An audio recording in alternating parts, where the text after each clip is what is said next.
we all welcome you in India's best learning platform, Upcoming IAS, and today we are going to deal with some current affairs issues. And the topic of the discussion for today is inclusion of Indian beaches in the blue list. I hope you all are doing well, so let's start the session without doing any further delay. I told you, the topic is Indian beaches in the blue list. सो हमारे दो beaches हैं जो blue list में add हुए हैं, मिनिकॉय थुंडी बीच and कदममठ बीच. दोनों ही कहाँ पे, दोनों ही लक्षद्वीप में हैं. और ये जो ब्लू लिस्ट है बेसिकली ग्लोबली रिकॉग्नाइज्ड है, इसे हर कोई रिकॉग्नाइज करता है. Internationally eco label blue flag हमें मिला है इन दो बीचेस में. और ये इंडिया का एक और स्टेप है अपने कमिटमेंट के लिए कि जो भी हमारी कोस्टल इकोसिस्टम है, फिर जो भी हमारा मरीन इकोसिस्टम है, हम उसको प्रोटेक्ट करेंगे, बचा के रखेंगे और कंजर्व करेंगे, जिससे कि फ्यूचर में कोई भी मिसमैनेजमेंट ना हो. एंड दोनों ही बीचेस, मिनिकॉय एंड कदमत बीच, दोनों पे ही प्रॉपर स्टाफ को डिजिग्नेट किया गया है जो कि वहाँ पे क्लीनलीनेस का ध्यान रखेंगे, साफ सफाई का ध्यान रखेंगे, उसको बहुत अच्छे से मेंटेन करेंगे. वहाँ पे सेफ्टी और सिक्योरिटी पर्पस भी होगा.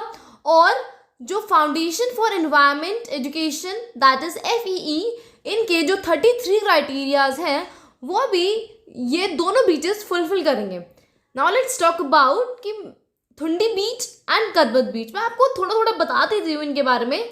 जो थुंडी बीच है वो वहाँ का बहुत ही ज़्यादा पुराना और बहुत ज़्यादा पिक्चुरियस बीच है लक्षद्वीप के आर्किपेलागो में. पिक्चुरियस मीन्स कि वहाँ के बहुत ज़्यादा व्यूज़ बहुत अच्छा है, वहाँ पे देखने का बहुत अच्छा अच्छा एनवायरनमेंट है, बहुत अच्छा लगता है वहाँ जाके. और वहाँ की वाइट सैंड है, उसके साथ साथ लगून के होने के कारण वहाँ पे टर्किश ब्लू वाटर का कलर हो जाता है.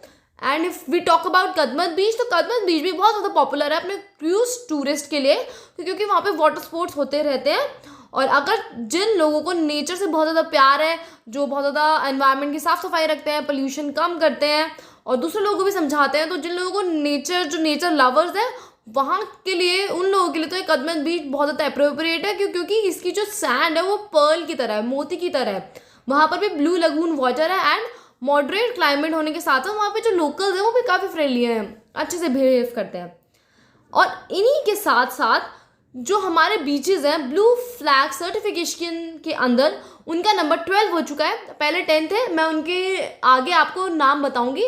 बट अब इन दो बीचेस के बाद, थुंडी बीच और कदमत बीच के बाद, हम 12 हो चुके हैं नंबर. अब हम इसके कुछ बैकग्राउंड के बारे में जान लेते हैं. तो जो ये FEE है, फाउंडेशन फॉर एनवायरनमेंट एजुकेशन, ये डेनमार्क में है और यही ग्लोबली रिकॉग्नाइज करता है सभी जगहों को, ब्लू फ्लैग देता है और वो ब्लू लिस्ट के अंदर आते हैं. देखिए आप स्लाइड में कि ये थुंडी बीच दिखाया गया है and according to the previous slide ये एक्चुअली में पिक्चुरियस है और बहुत ही ज़्यादा ब्यूटीफुल है. तो ऐसी जगह की तो हमें वैसे ही उसे कंजर्व करके रखना ही चाहिए. नाउ मैं आपको बैकग्राउंड के बारे में बता रही थी, तो उसको हम कंप्लीट कर लेते हैं. ये जो प्रेस्टीजियस अवार्ड्स हैं, ये जो भी ब्लू लिस्ट के अंदर आने के अंदर आपको बहुत ही ज़्यादा जो क्राइटेरियाज हैं वो मेट करने होते हैं, वो फुलफिल करने होते हैं. और ऐसे नहीं कि आपने एक बार वो क्राइटेरिया फुलफिल कर लिए तो आप ब्लू लिस्ट के अंदर आ गए, आपको ब्लू फ्लैग मिल गया. आपको उसे मेंटेन भी करके रखना होगा.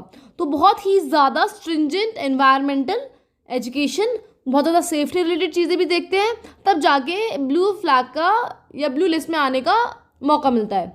और ये ब्लू फ्लैग के अंदर क्यों ही डाल रहे हैं, तो इनका मिशन है जिससे कि हम अपने जो भी वहाँ का मरीन इकोसिस्टम है या फिर जो भी वहाँ का कोस्टल इकोसिस्टम है, हम उसको प्रोटेक्ट करें, उसे मेंटेन करें, क्योंकि अपने इकोसिस्टम को, अपने बायोडाइवर्सिटी को हमें ही कंजर्व करना होगा, क्योंकि हम ही उसे नुकसान पहुँचाते हैं, तो हमें ही उसे प्रोटेक्ट करके रखना होगा.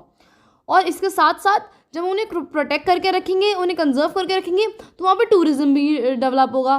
तो टूरिज़्म सेक्टर को प्रमोट करने के लिए भी, टूरिज़्म सेक्टर में सस्टेनेबिलिटी आए, इसके लिए भी हम उसे ब्लू फ्लैग दे रहे हैं, जिससे कि उसके पास कुछ रिस्पॉन्सिबिलिटी आ जाए, वो अकाउंटेबल हो जाए उसे मेंटेन करके रखने के लिए. और जो रेस्ट बीचेस थे, क्योंकि हम 12 हो गए हैं, हम इन दो बीचेस के आने के बाद हम ब्लू लिस्ट में 12 हो गए हैं Indian beaches.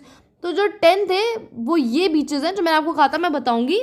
They are Shivrajpur in Gujarat, Ghogla in Diu, Kasarkod and Padubidri in Karnataka, Kappad in Kerala, Rushikonda in Andhra Pradesh, golden in Orissa, Radhanagar in Andaman and Nicobar, Kovalam in Tamil Nadu and Eden in Puducherry. तो अब ये 12 हो चुके हैं एंड दो कौन से, एक थुंडा एंड एक कदम्बड। सो आई होप कि आप भी अपने एनवायरनमेंट को प्रोटेक्ट करके रखेंगे, उसे कंजर्व करने में हेल्प करेंगे। हम अपनी आसपास की सराउंडिंग्स को तो नीट एंड क्लीन रख ही सकते हैं। तो इसी के साथ हम अपना सेशन यही एंड करते हैं। I hope you learned a lot, enjoyed a lot. Thank you so much and have a nice day ahead. Do your best, study.